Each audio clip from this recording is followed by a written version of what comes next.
Donc je m'appelle Edith Chambon, j'ai 33 ans. C'est ma première BD qui s'appelle La maison de l'architecte polonais et de sa femme algérienne restée au pays, écrit par Jacques Bablon. Et avant, j'ai fait de l'illustration jeunesse pour les préados. J'ai commencé ça en 2011 et là j'espère faire d'autres albums de BD après, maintenant que j'ai commencé la BD. Et comment est-ce que tu es arrivé dans l'univers de la BD ? Moi j'avais envie de faire ça depuis que j'étais enfant, mais j'ai fait des études de dessin et finalement on était plus orienté illustration jeunesse.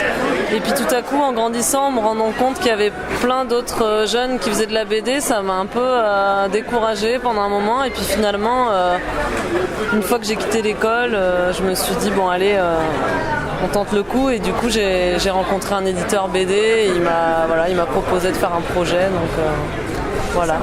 Et donc en parlant de ce projet, c'est quoi le sujet de ta BD ? De quoi elle parle ? Alors c'est une histoire de famille, c'est une fratrie en fait de 6 enfants et donc ils sont livrés à eux-mêmes parce que le père architecte est décédé, ils vivent dans la maison conçue par le père. La mère elle a quitté aussi la maison, donc en fait en gros ça se passe sur plusieurs années, donc c'est comment ces jeunes enfants vont grandir sans parents dans leur maison, en même temps ils sont attachés à ce patrimoine.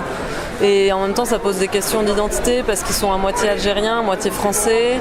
En même temps leur père était aussi polonais. Enfin, du coup ça pose un peu des questions d'identité et d'intégration et de comment on se construit avec son patrimoine familial et avec son individu. Enfin voilà, c'est toutes ces questions-là. Un peu fresque sociale, familiale quoi. Voilà. Et justement pour faire cette BD, est-ce que tu as pris des inspirations particulières, par exemple dans ton environnement ? Ouais, alors c'est vrai que le scénario, Jacques il l'avait déjà écrit avant qu'on se connaisse, mais moi il y avait pas mal de choses qui me parlaient parce que mon père et ma mère sont architectes aussi tous les deux. Et j'ai grandi du coup pareil dans un hameau isolé où il y avait plusieurs enfants parce que j'ai une sœur et j'avais aussi mon cousin et ma cousine qui étaient là. Donc il y avait ce côté un peu fratrie dans un univers un peu clos, un peu coupé du reste du monde et du coup très dans une bulle quoi. Et du coup je pense que je me suis inspirée de certaines sensations que je connaissais de l'enfance ou des choses comme ça. D'accord. Voilà. C'est une BD qui est plutôt personnelle aussi. Aussi ouais.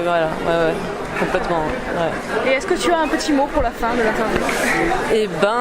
Un petit mot pour la fin. Merci pour le festival. Et puis voilà, j'espère encore d'autres BD en perspective. J'espère pour toi aussi. Et puis bon courage pour le prix de la ville. Merci.